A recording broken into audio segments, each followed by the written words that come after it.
श्री राम जय जय राम। श्री राम जय जय राम। श्री राम जय जय राम। श्री राम जय जय राम। श्री राम जय जय राम। श्री राम जय जय राम। श्री राम जय जय राम। श्री राम जय जय राम। श्री राम जय जय राम। श्री राम जय जय राम।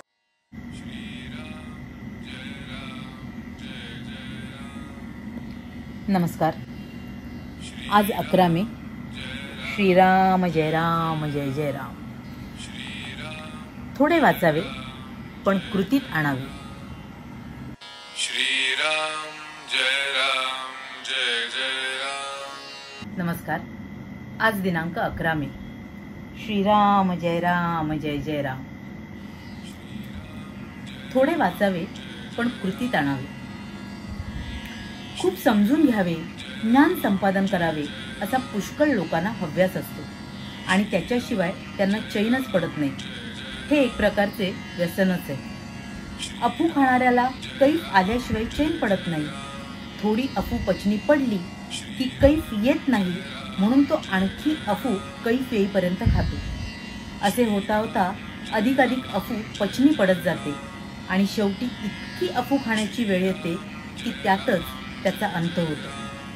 ज्ञान संपादनाच्या हव्यासाचे असेच आहे। म्हणून थोडेच वाचून समजून घ्यावे आणि ते कृतीत आणावे, नाहीतर जन्मभर ज्ञान संपादनात वेळ जातो आणि कृती न झाल्या कारणाने पदरात काहीच पडत नाही।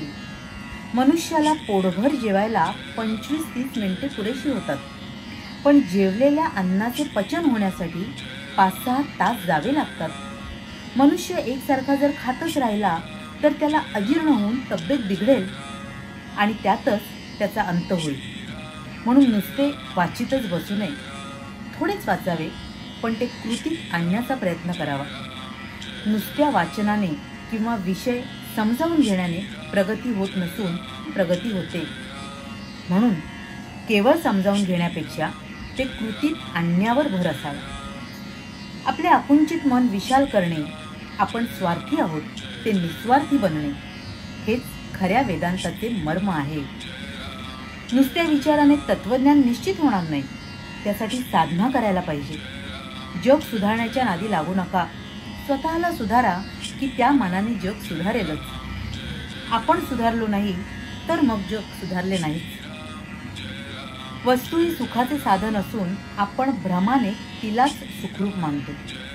याचा परिणाम असा होतो की वस्तूच्या साह्याने सुख मिळविण्याचा प्रयत्न करण्याऐवजी आपण वस्तूच जास्त जास्त मिळविण्याच्या मागे लागतो आणि शेवटी दुःखी बनतो। कर्माला सुरुवात करताना फळ मिळते किंवा नाही म्हणून काळजी आणि दुःख होते। कर्म करीत असताना फळाकडे चित्त लागल्याने कर्माचे कष्ट होतात म्हणून दुःख होते। कर्म संपून फळ मिळाले नाही तर दुःख होते आणि फळ मिळालेच तर त्यातून नवीन आशा उत्पन्न होते आणि फळ मिळाल्याचा आनंद ती मारून टाकते म्हणून दुःख होते। सारांश, अथपासून इतिपर्यंत दुःखच पदरात पडते। यासाठी फळाची अपेक्षा सोडून कर्म करू लागलो की ते कर्म करीत असतानाच मनाला समाधान प्राप्त होते। म्हणून परमार्थामध्ये रोकडा व्यवहार आहे, उधारीचा नाही, असे सर्व संतांचे सांगणे आहे। अधिक वाचू नका। जे काही थोडे वाचाल त्याचेच मनन करा आणि तेच कृतीत आणा। श्रीराम जय जय राम। श्रीराम जय जय राम। इथे महाराज सांगतात की आपल्याला आयुष्यात बरीच व्यसनं लागतात नाही का, वेगवेगळ्या गोष्टींची। तसंच ज्ञान संपादन करण्याचं सुद्धा आपल्याला हव्यास निर्माण होतो, व्यसन जडतं। पण महाराज म्हणतात की वाचन आणि ज्ञान संपादन करण्याचं हे व्यसन तुम्हाला जडू देऊ नका. थोडं वाचा, पण कृतीवर तुमचा भर असू द्या. या कृती करण्यामुळेच आयुष्यात तुम्ही तुमची प्रगती साधू शकता.